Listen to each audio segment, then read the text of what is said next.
traveler, Paimon. I suppose your story is ready. Yep. How about you?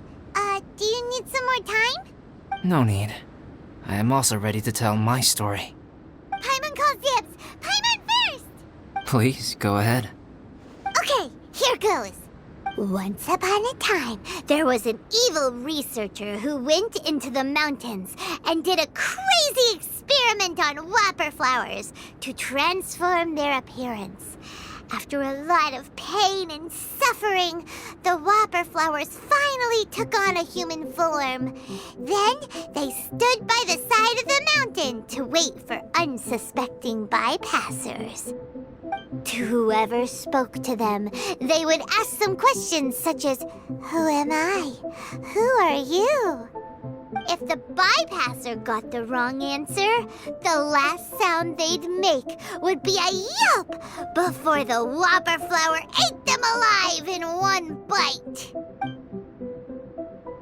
Ooh, truly frightening. What the? You two aren't scared at all!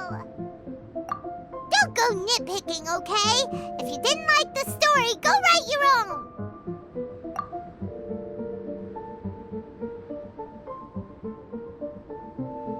In other words, the whopper flowers would ambush and then completely replace their victims. And then what? Go back to where the person lives? Enter their home? Eat their whole family? Paimon made up this story, but now Paimon's the one who's scared by it. It's a good story. Oh, may I write it down? I may bring it up in future conversations. What for? Just to scare people with? Yes. You've got a real mean streak, Albedo. Mine is a little longer than yours. It starts with an alchemist. A great alchemist once created Subject 1. Subject 1 was her proudest achievement, and successfully blended into human society. No one ever would have thought that this friend of theirs was in fact a synthetic human. However, unbeknownst to Subject 1, the alchemist had tried the same experiment many times before he had come into being. Some of the rejects from failed experiments had been discarded, but had not died. Subject 2 was one such failed experiment. He was swallowed by a great dragon that came to rest upon a snow-swept mountain. Many years later, he was resurrected by the dragon's mysterious power. He saw all kinds of people on the mountain, including Subject 1, who had somehow miraculously blended in among them. Never in Subject 2's wildest imagination had he thought it possible for experimental life forms such as they to deceive everyone so successfully. He saw the way humans accepted Subject 1 as a friend, witnessed their affection as they addressed him by name. This was what Subject 2 wanted. Now, all that Subject 2 desired was to replace Subject 1 and take the joy of his existence for himself. This is giving Paimon the chills.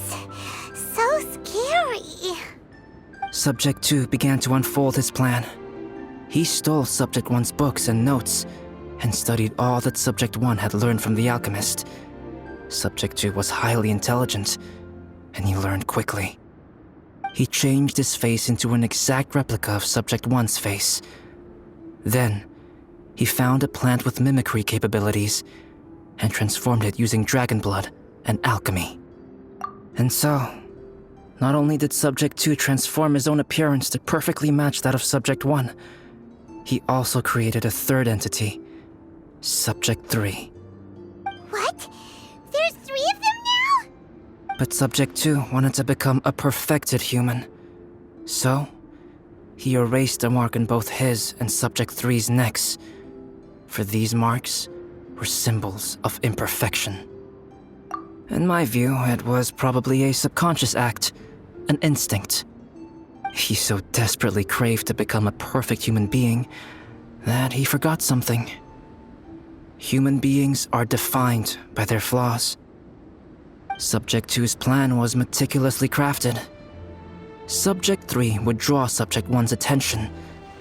After Subject 1 disposed of Subject 3, he would assume the threat had now disappeared and would let his guard down. The next moment that Subject 1 was alone, Subject 2 would make his move.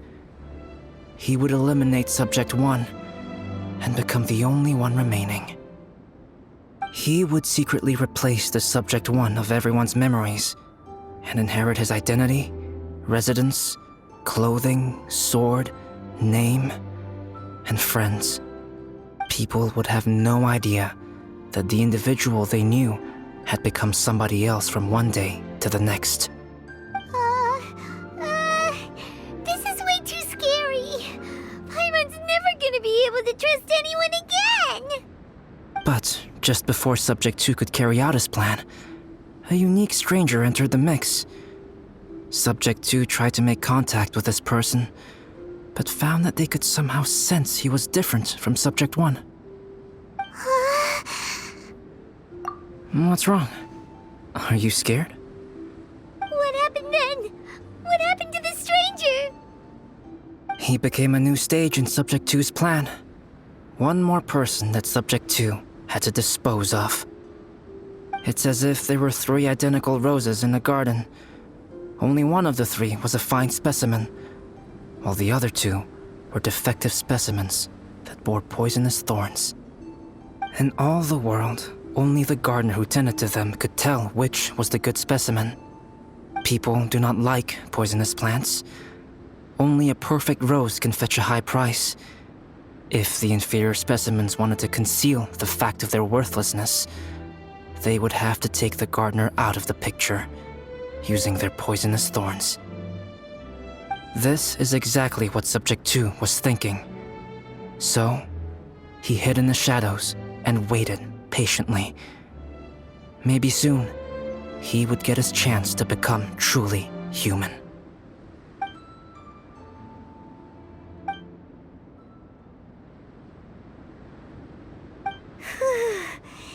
That was intense! So what happened after that? Did Subject 2's plan succeed? Paimon can't bear thinking about it. Fortunately, it is just a story. And even in this story, Subject 2 did not succeed.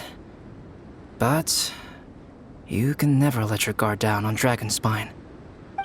Monsters mutated with Durin's power and blood are also creatures of Rhine-Daughter, just like me.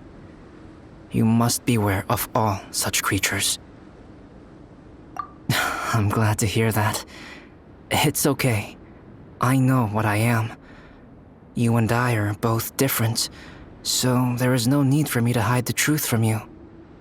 The only thing is that sometimes, when I think about how mighty the power of alchemy is, I feel so small. As beings who set foot in this world, how arrogant are we in desiring to control our destiny and in desiring to create? Is creation an arrogant act, traveler? If not, why do we call the ones that created us and control us God? If it is, then what qualifies us to call ourselves creators? How far must we take our reverence and respect, and what purpose does it serve?